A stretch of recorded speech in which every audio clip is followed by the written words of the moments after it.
बिस्मिल्लाहिर्रहमानिर्रहीम। अस्सलाम वालेकुम डियर स्टूडेंट्स। आज के हमारे इस लेक्चर में हमने एक्सरसाइज 4.7 फर्स्ट ईयर मैथमेटिक्स का सीक्वेंसेस एंड सीरीज वाले चैप्टर में से क्वेश्चन नंबर 3 हमारे पास मौजूद है।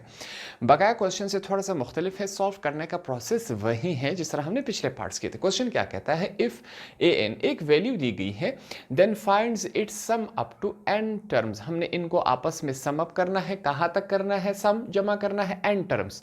मैथमेटिक्स में कोई वैल्यू हमें मालूम नहीं हो तो उसकी जगह हम एन लिख लेते हैं। ये बात क्लियर होगी। अब यहां पर वैल्यू एक ही है तो हम किसके साथ इसको सम करें, ऐड करवाए, जमा करवाए, तो उसके लिए कुछ हमें खुद से काम करना पड़ेगा। सबसे पहले यहां पर मैं क्या लिखता हूं, हमने लिखा पुट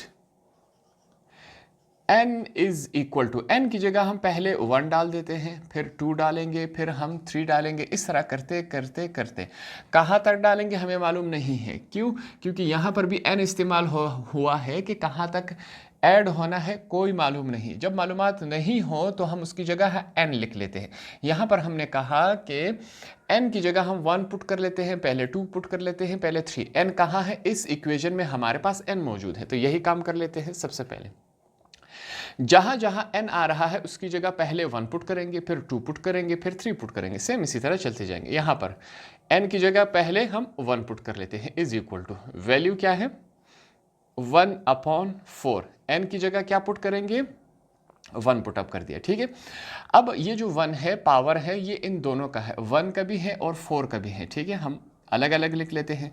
अब पावर 1 जहां पर मैथमेटिक्स में कुछ नहीं होता वहां हम उसकी जगह 1 1 लिख लेते हैं। 1 1 ना लिखें तब भी कोई फर्क नहीं पड़ता। ये बात अंडरस्टूड है कि इनके ऊपर 1 है। ठीक है, पहला काम हमने किया। दूसरा काम अब क्या करेंगे, सेम इसी इक्वेशन में n की जगह आप 2 पुट करेंगे। हमारे पास क्या हो गया a2 अपॉन 1/4। यहां पर अब n की जगह क्या आएगा? 2 पुट कर रहे हैं, इज इक्वल टू ये 2 1 का भी है 4 का भी है। 1 हमने लिखा, नीचे क्या है 4 है, क्या हो गया 2। अब आप कहेंगे हमने सिर्फ नीचे क्यों 2 लिखा? 1 के ऊपर पावर 2 लगा देंगे, 1 के ऊपर पावर 3 लगा दें, 1 के ऊपर पावर 4 लगा दें। इसका मतलब क्या है कि 1 अपने आप के साथ 2 दफ़ा मल्टीप्लाई हो रहा है, 3 दफ़ा हो रहा है, 4 दफ़ा हो रहा है। 1 को अपने आप के साथ 1000 दफ़ा भी मल्टीप्लाई करवा ले, आंसर क्या आएगा? वही 1 ही आता है। तो इस वजह से हम ऊपर वाला 1 हमने सॉल्व कर लिया 1/4 की पावर 2। ठीक है, आगे चलते हैं। अब n की जगह हम 3 पुट अप करेंगे इस इक्वेशन में। हमने फिर से लिखा a, n की जगह 3 इज इक्वल टू, फिर से हमने लिखा 1/4, n की जगह 3। ठीक है, सेम यही प्रोसेस अप्लाई होगा। तो पावर दोनों का है 1/4, पावर 3 है, 1 के ऊपर 3 पावर कहाँ गया? इसको सॉल्व किया, 1 multiply by 1 multiply by 1 is equal to 1 ही आता है। ये काम हमने कर लिया। आगे डॉट डॉट जितना जा सकते हैं जाएंगे। हम सिर्फ 3 ही नंबर्स पुट अप करेंगे। यहां तक हमने काम कर लिया। अब हमारे पास एक फिगर बन रहा है 1/4 प्लस 1/4 2 प्लस 1/4 3। ये जो फिगर है ये अब जाके हमारे पास ज्योमेट्रिक सीक्वेंस बना रहा है। ठीक है, इससे पहले हमारे पास ज्योमेट्रिक सीक्वेंस नहीं था। हमने इस प्रोसेस को करके हमारे पास ये क्या बन गया? एक ज्योमेट्रिक सीक्वेंस बन गया। ठीक है, फॉर एग्जांपल आपके समझाने के लिए मैं लिख लेता हूँ 1/4 प्लस 1/4 का स्क्वायर प्लस 1/4 का क्यूब है, प्लस डॉट डॉट डॉट चलता जाएगा। ठीक है, अब ज्योमेट्रिक सीक्वेंस की निशानी क्या थी कि इन दोनों को आपस में डिवाइड करवाया जाए, जो आंसर आएगा वो इन दोनों की डिवीजन से भी वही आएगा, आंसर सेम आनी चाहिए। तो यही काम हम ट्राई करते हैं। अब इस इक्वेशन से हम कुछ वैल्यूज निकालते हैं। जैसे कि पहली वैल्यू को हम हमेशा एज अ a1 लेते हैं। पहली वैल्यू हमारे पास क्या है? 1/4। उसके बाद हम क्या लेते हैं? r से मुराद क्या है? Common ratio. इन दोनों वैल्यूज को आपस में डिवाइड करवाएंगे, जो आंसर आएगा उसे हम कॉमन रेशो कहेंगे। तो हम सबसे पहले लिख लेते हैं 1/4 का पावर स्क्वायर, नीचे क्या है 1/4 है। ठीक है, हमने सीखा था कि डिवीजन का डिवीजन उसका भी डिवीजन आ जाए, तो ऐसी सूरत में हम नीचे वाली वैल्यू जो है, ये लाइन आपके समझाने के लिए है, नीचे वाली वैल्यू को हम ऊपर ले जाते हैं। यहाँ पर डिवाइड हो रही है, ऊपर जाके मल्टीप्लाई हो जाएगी, क्रॉस नहीं है मल्टीप्लाई। ठीक है, मल्टीप्लाई होगी और नीचे वाली वैल्यू ऊपर चली जाएगी हमारे पास और ऊपर वाली वैल्यू नीचे आ जाएगी। ये इसका प्रोसेस है, यही करेंगे। तो ये हमारे पास किस फॉर्म में बनेगा? आगे आगे चलते हैं। 1/4 2 का स्क्वायर मल्टीप्लाई बाय 4 नीचे था ऊपर चला गया, 1 ऊपर था नीचे आ गया, ठीक है, ये काम हो गया। यहाँ 4 की तादाद 2 है, यहाँ 1 है, तो 1 2 के साथ कैंसिल हो गया, यहाँ पर 1 ही रह गया 4 की तादाद। तो हमारे पास क्या किसके बराबर होगा ये हमारे पास 1/4 के बराबर है। आर की वैल्यू हमारे पास क्या है 1/4 आई। इस इक्वेशन को जब हमने सॉल्व किया, सेम यही काम इन दोनों पर डिवाइड करवा ले, आपके पास यही आंसर आएगा।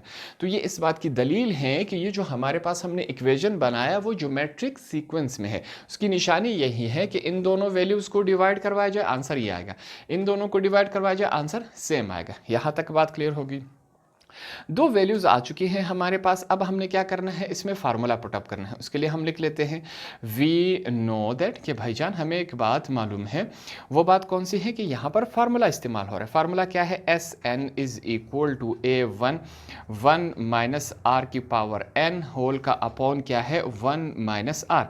ये फार्मूला है। जो वैल्यूज है उठा के इसमें हम पुटअप कर लेते हैं। जैसे कि एस एन की वैल्यू नहीं है, a1 की वैल्यू हमारे पास क्या है 1/4 हमने लिख लिया, ठीक है।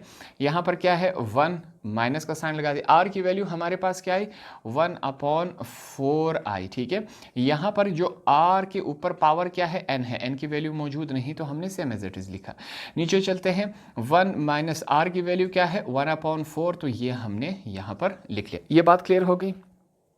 आगे चलते हैं, आगे हमने काम करने हैं थोड़े से और सॉल्व करते जाएंगे। S n is equal to 1/4 हमने लिखा, यहाँ पर क्या है 1 माइनस हमने लिखा। ये जो n की पावर है वो 1 की भी है 4 की भी है। हमने कहा 1 के पास कोई भी पावर आ जाए उसके साथ मल्टीप्लाई कर ले तो वही आता है, तो इस वजह से हमने n जो है वो सिर्फ 4 के ऊपर ही लिख लिया, ठीक है। ये कॉन्सेप्ट क्लियर हो गया। नीचे चलते हैं। नीचे वाला जो हिस्सा है रफ वर्क में हम सॉल्व करेंगे, साथ में हम हवाला देंगे, रेफरेंस देंगे, ये आपने लाजमी करना है। जो इसका आंसर आएगा डायरेक्ट आंसर उठा के यहाँ पर हमने पुटअप करना है, ठीक है। ये साथ में क्या है रफ वर्क चल रहा है। इस वाले हिस्से का वैल्यूज हमारे पास क्या है 1 माइनस 1/4, ये वैल्यू है, ठीक है। 1 के नीचे मैथमेटिक्स में कुछ नहीं है तो हम क्या समझेंगे, यहाँ पर 1 है। 1 और 4 का एलसीएम क्या आता है हमारे पास 4 आता है। 1 का टेबल कहाँ तक पढ़े कि 4 आ जाए 4 तक, पहले से 1 मौजूद है। माइनस 4 का टेबल 1 तक पढ़ेंगे 4 आ जाए, 1 पहले से मौजूद है। 4 1 जार 4 माइनस 1 1 जार 1, नीचे क्या है 4 है। 4 में से 3 गए हमारे पास, 4 में से 1 गए हमारे पास 3 रह जाएगा, नीचे क्या है 4, दोनों कैंसिल नहीं हो रहे।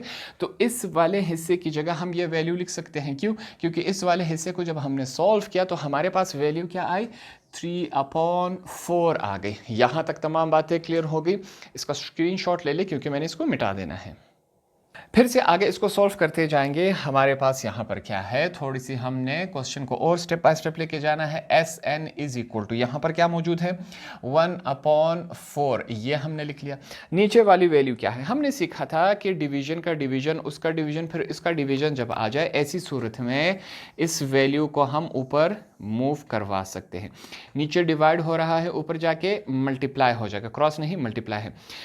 दूसरा शर्त क्या है कि नीचे वाली वैल्यू ऊपर चली जाएगी, ऊपर वाली वैल्यू नीचे आ जाएगी। यही काम हम कर लेते हैं। मल्टीप्लाई की शक्ल में आया, 4 नीचे था ऊपर चला गया, 3 ऊपर था नीचे आ गया, ठीक है। बकाया काम सेम एज इट इज करेंगे। हमारे पास क्या है, इस वाले हिस्से पर हमने क्या करना है, काम करना है। क्या काम होगा, मैथमेटिक्स में हमने सीखा था कि जहां पर कुछ नहीं होता वहां हम क्या समझते हैं 1 है, तो यहां पर क्या है 1 है, ठीक है। हमने क्या सीखा 1 है। 1 और 4 की पावर n का हमने क्या लेना है, एलसीएम लेना है। ये हमने 4n एलसीएम लिया। 1 का टेबल कहाँ तक पढ़े कि 4n आ जाए, 1 का टेबल हम 4n तक ही पढ़ेंगे कि हमारे पास यही वैल्यू आ जाए। पहले से ऊपर क्या मौजूद है 1 है, हमने लिख लिया। कौन सा साइन है, माइनस का साइन है। 4n का टेबल कहाँ तक पढ़े कि 4n आ जाए, 1 तक पढ़ेंगे। पहले से क्या मौजूद है 1 मौजूद है। ये हो गया हमारे पास। सॉल्व करते जाएंगे। S n is equal to, यहाँ पर कुछ कैंसिलेशन हो रही, जैसे कि ये वाला 4 इसके साथ कैंसिल हो गया। 1 इसके साथ यहाँ पर कुछ नहीं है, 1 है। 3 इसके साथ मल्टीप्लाई होगा तो हमारे पास 1/3 पीछे रह गया, ठीक है। 4n जब 1 के साथ मल्टीप्लाई होगा 4n ही आएगा। -1 मल्टीप्लाई बाय 1 1 आएगा, नीचे हमारे पास क्या है 4n आया।